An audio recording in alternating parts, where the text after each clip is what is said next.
Fala pessoal, tudo bem? E no vídeo de hoje eu vim falar sobre duas novidades da nossa Bolsa de Valores, que são os primeiros ETFs a serem negociados exclusivamente de criptomoedas, que são o Hash11 e o QBTC11. A gente recebeu nas últimas semanas notícias, e pipocaram notícias na internet sobre os lançamentos desses dois ETFs. E eu vim fazer aqui hoje justamente um comparativo entre esses dois ETFs e se vale a pena investir em ETF de criptomoedas ou investir em fundos de criptomoedas ou ainda investir diretamente nas criptomoedas. Então é sobre tudo isso que eu vim falar aqui hoje com vocês. Mas antes de partir para o comparativo propriamente dito, eu queria lembrar você de se inscrever no canal, de ativar o sininho e de dar um like nesse vídeo para que sempre que vier um vídeo novo por aí, você ser notificado em primeira mão. Bom, então vamos começar falando sobre o primeiro ETF cuja notícia foi divulgada de lançamento na nossa Bolsa de Valores, que é o ETF Hash11 da gestora Hashdex. Para quem não sabe o que é um ETF, eu vou deixar aqui nos cards e na descrição desse vídeo explicando o que é um ETF, mas a grosso modo, de forma bem rápida, um ETF é um fundo de investimento de gestão passiva, no qual ele tende a replicar um índice ou uma carteira teórica de investimentos. Então, quando você compra cotas de um ETF como o BOVA11, que replica o índice Bovespa, você vai ter a rentabilidade, o comportamento das cotas desse ETF subindo ou descendo, variando de acordo com o índice Bovespa, que é o índice composto pelas 70 empresas mais negociadas na nossa Bolsa de Valores. Quando, por exemplo, então você vai comprar cotas desse índice, desse ETF, o Hash11, você então vai expor o seu dinheiro à variação no mercado de uma série de criptomoedas, de uma carteira teórica de criptomoedas criadas por esse fundo. E no caso do Hash11, então, você tem exposição do seu dinheiro a 6 criptoativos diferentes. São eles o Bitcoin, o Ethereum, o Stellar, o Litecoin, o Chainlink e o Bitcoin Cash. Majoritariamente, o dinheiro desse ETF do Hash11 vai ser alocado em Bitcoin. Eu até anotei aqui as alocações. No caso de Bitcoin, vai ser 78% da alocação desse fundo. De Ethereum, 16%.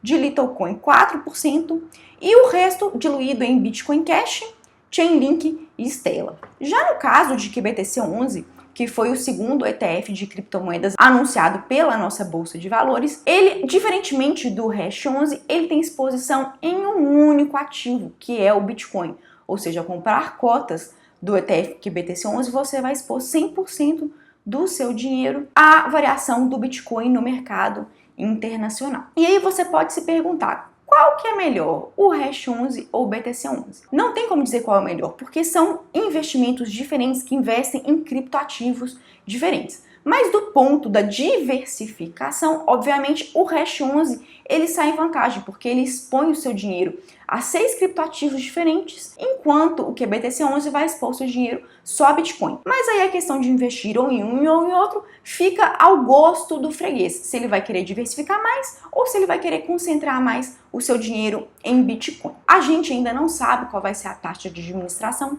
cobrada por esses ETFs, porque a notícia de que eles seriam lançados foi divulgada há pouco tempo, então a gente não tem informações concretas na prática de quanto eles vão cobrar. Mas eu acredito que seja uma taxa inferior a 1%, justamente para eles apontarem como investimentos atrativos para os investidores. Porque se eles quiserem cobrar taxas maiores, certamente isso vai desestimular muita gente a investir em ETFs de criptoativos. E aí a gente pode se perguntar então, o que vale mais a pena? Comprar ETFs de criptoativos ou comprar, por exemplo, fundos de investimento de criptoativos, como por exemplo o fundo de criptomoedas da gestora Vitrio? E nesse ponto, gente, eu vou ser bem sincera com vocês e a minha opinião é a de que os ETFs valem mais a pena, por 2 motivos. O primeiro é que no caso de fundos de investimento de gestão ativa, que são os fundos de investimento em criptomoedas, como por exemplo da Vitrio, há uma exigência da CVM que, para esses fundos serem negociados de forma ampla no mercado, no varejo,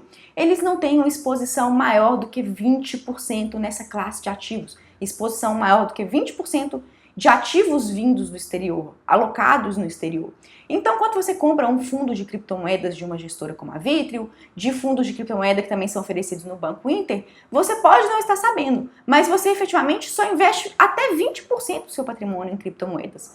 Os outros 80% são alocados em outros tipos de investimento decididos, escolhidos pelo gestor. Mas efetivamente em criptomoedas, apenas no máximo 1/5 do seu patrimônio é que vai ser investido nesse tipo de ativo. E além disso, no caso desses fundos de investimento de criptomoedas, eles são classificados como fundos multimercado. Então, infelizmente, haverá incidência do imposto de renda na forma come cotas, que é aquela forma de imposto de renda que incide de 6 em 6 meses sobre os rendimentos do seu investimento. E isso tem um efeito de longo prazo muito danoso para a sua rentabilidade, porque sempre de 6 em 6 meses vai estar lá a Receita Federal recolhendo o imposto de renda sobre os rendimentos, ao passo que no caso dos ETFs, você só recolhe imposto de renda uma única vez, na alíquota de 15%, e só quando você for vender esses ETFs com lucro. Então, sob esse ponto de vista, tanto de alocação quanto de pagamento de imposto de renda, eu entendo que os ETFs são bem mais vantajosos que os fundos de investimento de gestão ativa, como os da Vitrio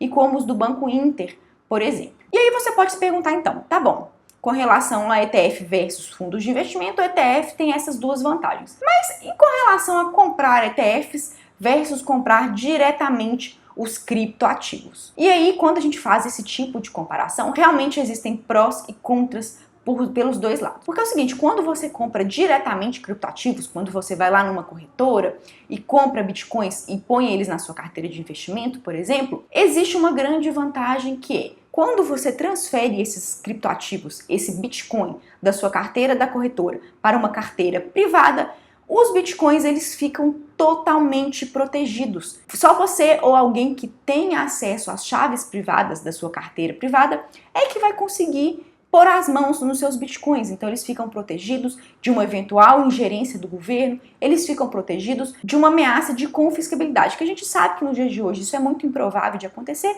mas que aconteceu no passado, como por exemplo, quando houve o governo do ex-presidente Collor. Então, tendo criptomoedas como o Bitcoin em uma carteira privada, você efetivamente está protegido da ingerência do nosso governo. Mas, por outro lado, quando você compra Bitcoins ao invés de investir em ETFs, você toma para si essa responsabilidade de proteger as suas criptomoedas. Porque se vocês não sabem, vão ficar sabendo agora. Eu, inclusive, tenho um vídeo que eu vou deixar aqui nos cards na descrição sobre bitcoins, sobre compra e venda de bitcoins e proteção dos seus bitcoins, mas se você não coloca seus bitcoins em uma carteira privada, efetivamente você se torna um alvo muito vulnerável de hackers, porque como as criptomoedas, elas ficam inscritas na rede do protocolo do Bitcoin, que é a rede blockchain, você pode se tornar alvo fácil de hackers que queiram roubar os seus bitcoins. Então, quando você investe diretamente nessa criptomoeda, você se torna um alvo fácil caso você não entenda, não saiba como efetivamente proteger os seus bitcoins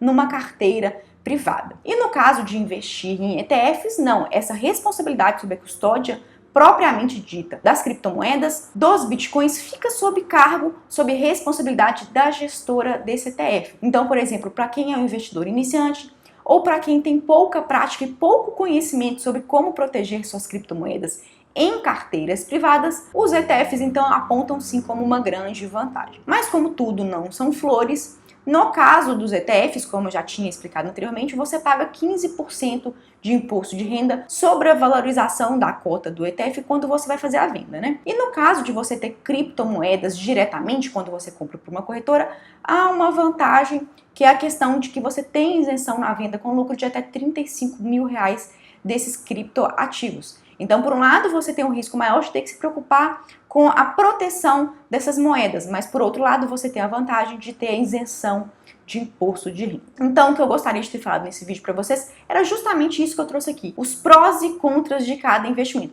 E que, na minha opinião, sim, o ETF tende a ser uma excelente forma de investimento, principalmente para aquele investidor que não tem muito conhecimento sobre como proteger seus criptoativos ou também não quer se preocupar com isso. Então eu vejo os ETFs com muito bons olhos. E antes de encerrar esse vídeo, eu queria lembrar você de que no dia 18 de abril eu vou abrir vagas para a nova turma do meu curso sobre investimentos, o Investindo do Zero. Então, se você tem interesse em saber mais informações, eu vou deixar aqui um link na descrição desse vídeo, um link onde você pode se inscrever na lista de espera do meu curso. Por hoje é isso, pessoal. Se você tem alguma dúvida, não se esquece de deixar aqui para mim nos comentários, que assim que puder eu te respondo, tudo bem? Então, até a próxima!